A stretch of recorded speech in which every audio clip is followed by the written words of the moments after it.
Olvídate del París romántico. Imagina la capital del amor en el siglo XVIII, pero ahogándose bajo una montaña de sus propios muertos. En pleno centro, el cementerio de los inocentes, abierto desde el siglo XII, estaba tan saturado que los cuerpos literalmente hervían de descomposición al aire libre. El olor era tan pestilente que te hacía llorar, el agua se contaminaba y la ciudad entera temblaba ante la amenaza de una nueva plaga medieval. La situación llegó a un punto tan grotesco que, en 1780, un muro del cementerio explotó, inundando los sótanos de las casas vecinas con un líquido oscuro y fétido de cuerpos descompuestos. Fue el colmo. Así que, en 1786, las autoridades tomaron una decisión de película de terror: desenterrar 6 millones de esqueletos. Y moverlos en secreto, solo de noche, a un lugar que jamás imaginarías: las antiguas canteras subterráneas que formaban un laberinto de 300 kilómetros bajo la ciudad. Así nacieron las catacumbas de París. Durante 15 meses de pesadilla, carretas fantasmales cubiertas de negro recorrieron las calles silenciosas, mientras los llamados descarnadores trabajaban a la luz de velas, apilando tibias y cráneos como un rompecabezas macabro. No era para turistas, era salvar a París de su propia muerte. Pero aquí viene la pregunta que pone la piel de gallina. ¿Qué crees que pasó al juntar a 6 millones de almas desplazadas en la oscuridad eterna? ¿Simple historia, o el origen del lugar más embrujado de Francia? Imagina esto: no se trató solo de tirar huesos en un hoyo. Los organizaron como un IKEA de la muerte. Después de desenterrar 6 millones de esqueletos, los ingenieros del siglo XVIII enfrentaron un problema loco: ¿dónde metes tanta tibia y tanto cráneo sin que todo se derrumbe? La respuesta fue una obra de arte macabra que hoy sigue helando la sangre. Los llamados descarnadores, el oficio más espeluznante de la historia, trabajaban con velas en la oscuridad total, apilando fémures como ladrillos e incrustando cráneos como decoración en arcos y columnas. Crearon pasillos perfectamente alineados donde las paredes están hechas de personas. Pero esto no era un simple almacén. Era un mensaje. Al entrar, una inscripción te grita desde la piedra: «Detente. Este es el imperio de la muerte». Era la primera experiencia inmersiva de la historia, diseñada para que los visitantes de la época, sí, ya era una atracción en 1800, reflexionaran sobre lo efímero de la vida. Construyeron altares con formas de corazón y cruz hechos solo de calaveras, creando una catedral subterránea donde el arte y el horror se dan la mano. Pero aquí está el dato que enciende todas las alarmas paranormales. Muchos investigadores creen que al ordenar forzosamente los huesos en patrones geométricos y simbólicos, se alteró la energía del lugar. ¿Pueden 6 millones de almas, reorganizadas como muebles, realmente descansar en paz? ¿O esta arquitectura de la muerte creó un circuito espiritual que aún hoy activa fenómenos inexplicables? Imagina entrar en la oscuridad total, con solo el tenue fulgor de una lámpara de aceite, sabiendo que las paredes a tu alrededor están construidas con los huesos de 6 millones de personas. Esta fue la realidad de los primeros valientes, o temerarios, visitantes de las catacumbas de París desde que se abrieron al público en 1809. Pero lo que encontraron no fue solo silencio. Nobles, escritores e incluso un futuro rey dejaron registros escalofriantes en sus diarios, conversaciones susurradas que surgían de la nada. Voces que claramente decían nombres como Louise, Jean, preguntaban por el precio del pan o musitaban «No me olvides», en un francés arcaico del siglo XVIII que ya nadie hablaba en la superficie. Lo más aterrador no era escucharlas, sino interactuar con ellas. Los testimonios históricos coinciden en un patrón inquietante: si un visitante gritaba, las voces callaban de golpe. Pero si alguien hablaba en susurro, los diálogos fantasmas se intensificaban, como si una audiencia invisible se arrimara para no perderse detalle. Este fenómeno no ocurría en cualquier sitio, sino en puntos muy específicos del laberinto: la galería de la fuente y la rotonda de los cráneos, justo donde se apilaron los primeros huesos trasladados del cementerio de los inocentes. Hoy, los investigadores del misterio y turismo paranormal tienen una teoría espeluznante.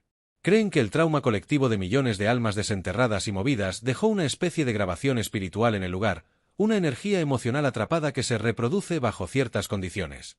Esto convertiría a las catacumbas no solo en el osario más grande del mundo, sino en una gigantesca cinta de casete del más allá. Así que la próxima vez que susurres algo en la oscuridad, piénsalo 2 veces: ¿estás solo, o hay 200 años de historia escuchándote? Profundicemos en el punto más inquietante del recorrido: un espacio tan cargado de energía que hasta los guías más experimentados bajan la voz al mencionarlo.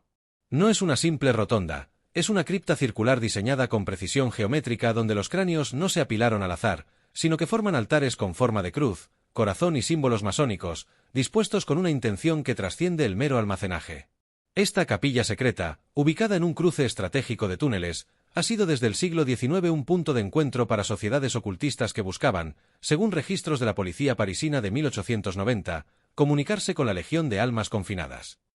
Los rituales documentados, que incluían lecturas en latín, velas negras y ofrendas, dejaron una huella imborrable que se reactivó en los años 80, cuando grupos de vándalos satánicos rayaron símbolos invertidos y frases esotéricas sobre los mismos huesos, un acto de profanación que, según los guardias nocturnos, encendió fenómenos extraños.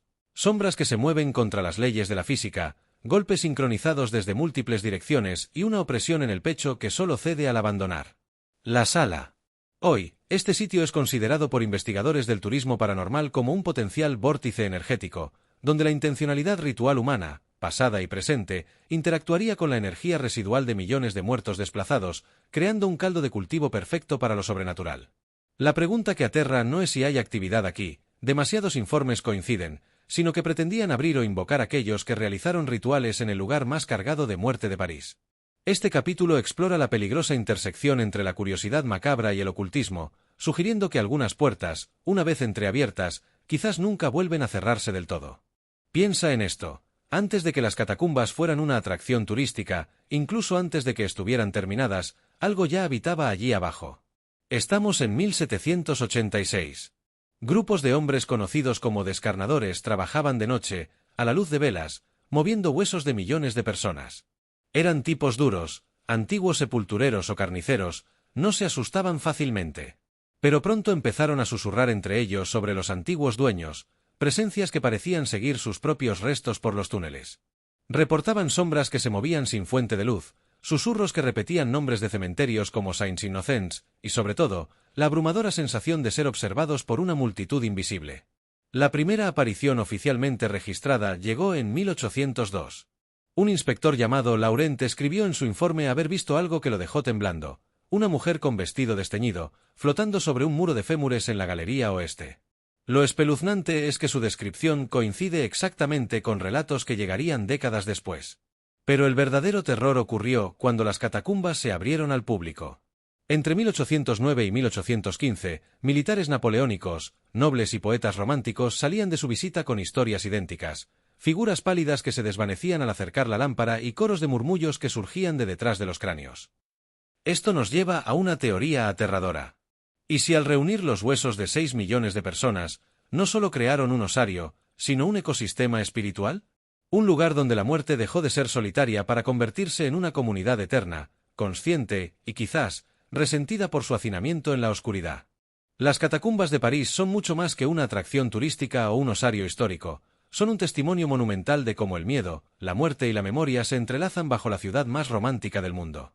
Desde la decisión macabra de 1786 que trasladó 6 millones de esqueletos para salvar a París de su propia pestilencia, hasta las apariciones documentadas de sombras, susurros y presencias que aún hoy reportan visitantes y guardias, este laberinto subterráneo desafía cualquier explicación convencional. No se trata solo de fantasmas individuales, sino de una energía colectiva residual, un ecosistema espiritual creado por el trauma masivo del desplazamiento post-mortem. Cada capítulo, desde los descarnadores del siglo XVIII hasta los exploradores ilegales del siglo XXI, revela una verdad incómoda. Cuando se concentra tanta muerte en un espacio, algo intangible permanece. Las catacumbas nos confrontan con una pregunta eterna: ¿la muerte es el fin o solo otro estado de existencia? Este viaje a las profundidades no solo explora lo paranormal, sino que refleja nuestro profundo miedo y fascinación a ser olvidados.